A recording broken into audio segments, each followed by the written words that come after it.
The Gupta Empire, a radiant beacon in Indian history, illuminated the subcontinent from the 4th to the 6th century CE.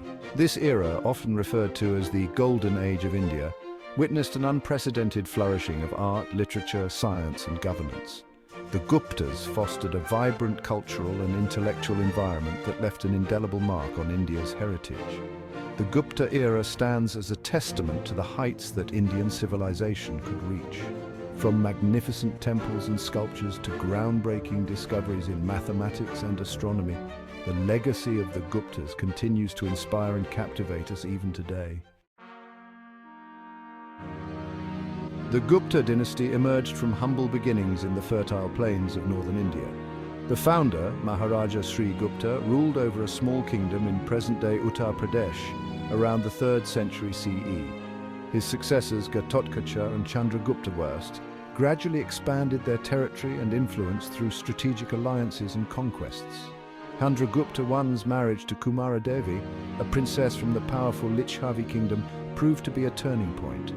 This union not only brought him political clout, but also gave him control over valuable resources and trade routes. Chandragupta I declared himself Maharajadiraja, meaning King of Kings, signifying his ambition and the growing power of the Gupta dynasty. This marked the beginning of a new era in Indian history, one that would see the Guptas rise to become the preeminent power in the subcontinent.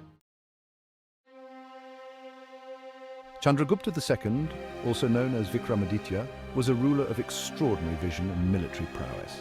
He ascended the throne in 375 CE and embarked on a series of conquests that significantly expanded the Gupta Empire. Chandragupta II's most notable victory was against the Sakas, a foreign power that had established itself in western India. By defeating the Sakas, Chandragupta II not only secured his western borders, but also gained control over lucrative trade routes that connected India to the Roman Empire. His reign marked the zenith of the Gupta Empire's power and influence. The empire now stretched from the Bay of Bengal in the east to the Arabian Sea in the west, encompassing much of present-day northern and central India. Chandragupta II's court became a center of learning and culture, attracting scholars, poets and artists from far and wide. The reign of Skandagupta, Chandragupta II's successor, was marked by both challenges and triumphs. Skandagupta inherited an empire at its peak, but also faced a formidable new threat, the Huns.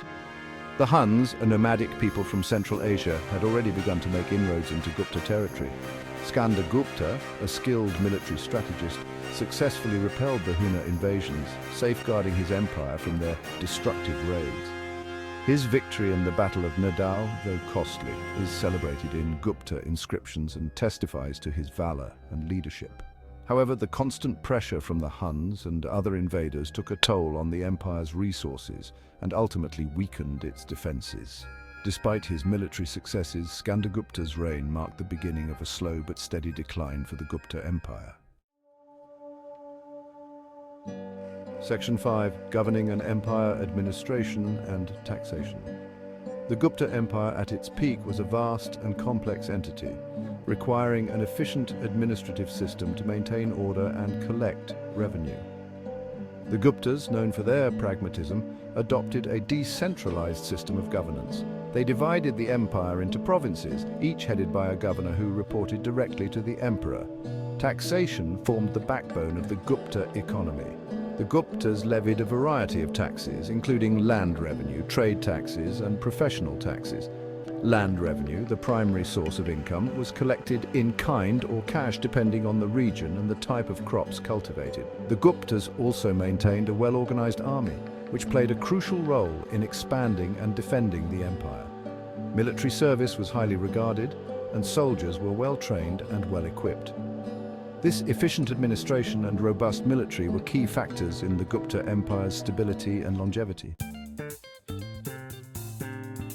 Section 6. A flourishing economy, agriculture and trade. The Gupta Empire flourished economically, largely due to its fertile lands and thriving trade networks. Agriculture formed the backbone of the economy, with farmers cultivating a variety of crops like wheat, barley, rice, sugarcane, and cotton. The Guptas invested in irrigation systems such as canals and wells to enhance agricultural productivity. Trade, both internal and external, flourished under the Guptas.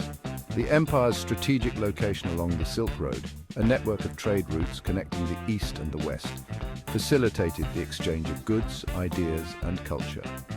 Indian textiles, spices, ivory, and precious stones were highly sought after in markets as far as Rome and China. The Guptas minted gold coins, known for their purity and artistic design, which further stimulated trade and economic growth. Section 7. A golden age for the arts and sciences. The Gupta era is rightly celebrated as a golden age for Indian art, literature, and science. The Guptas were great patrons of the arts, and their reign witnessed a remarkable flowering of creativity in various fields. Sanskrit literature reached new heights with the works of renowned poets and playwrights like Kalidasa, Sudraka, and Vishakadatta. In the realm of science, the Guptas made significant contributions to mathematics, astronomy, and medicine. Aryabhatta, a brilliant mathematician and astronomer, accurately calculated the value of pi and the length of the solar year. Varahamihira, another renowned scholar, made significant contributions to the fields of astronomy, astrology, and architecture. The Guptas also established universities such as Nalanda and Taxila, which attracted students and scholars from all over Asia, further cementing their status as intellectual centers of the world. Section 8. Religious harmony and diversity. The Gupta period was characterized by religious tolerance and harmony. Hinduism, the dominant religion, flourished under the patronage of the Gupta rulers. The Guptas built magnificent temples dedicated to Vishnu, Shiva, and other Hindu deities, showcasing the architectural grandeur of the era. However, the Guptas, unlike some of their predecessors, did not impose Hinduism on their subjects. They followed a policy of religious tolerance, allowing Buddhism, Jainism, and other faiths to coexist peacefully. Buddhism in particular continued to thrive during this period, with the famous Chinese Buddhist pilgrim Faxian visiting India during Chandragupta II's reign and leaving behind vivid accounts of the flourishing Buddhist monasteries and centers of learning. Section 9. The decline of an empire, internal and external pressures. The glorious reign of the Guptas, like all empires, eventually came to an end. A combination of internal and external pressures led to the decline and eventual fragmentation of the once mighty empire.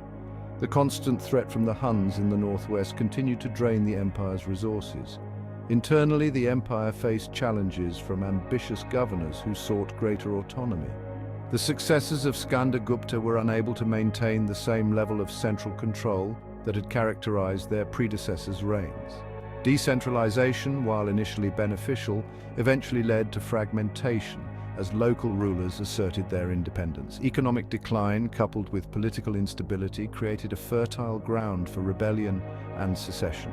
By the end of the 6th century CE, the Gupta Empire had disintegrated into several smaller kingdoms, marking the end of a remarkable era in Indian history.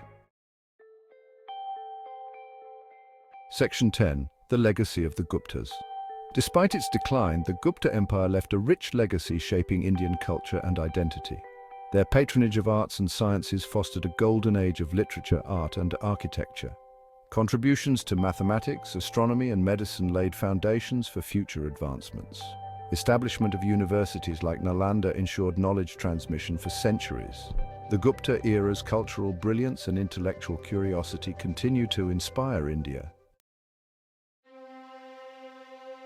Section 11. Conclusion. A defining era. The Gupta Empire, though relatively short-lived in the grand tapestry of Indian history, left an indelible mark on the subcontinent. This era, often hailed as the Golden Age of India, witnessed an unprecedented flourishing of art, culture, science, and governance. The Guptas, through their astute leadership, military prowess, and patronage of the arts and sciences, created an environment where knowledge thrived and creativity knew no bounds. The legacy of the Guptas goes beyond magnificent temples, groundbreaking scientific discoveries, and timeless literary masterpieces. They gave India a sense of unity and identity, fostering a period of peace and prosperity that allowed its diverse population to flourish. The Gupta Empire, with its dazzling achievements and enduring legacy, stands as a testament to the heights that Indian civilization could reach and continues to inspire generations with its timeless message of cultural brilliance, intellectual pursuit, and the power of human endeavor.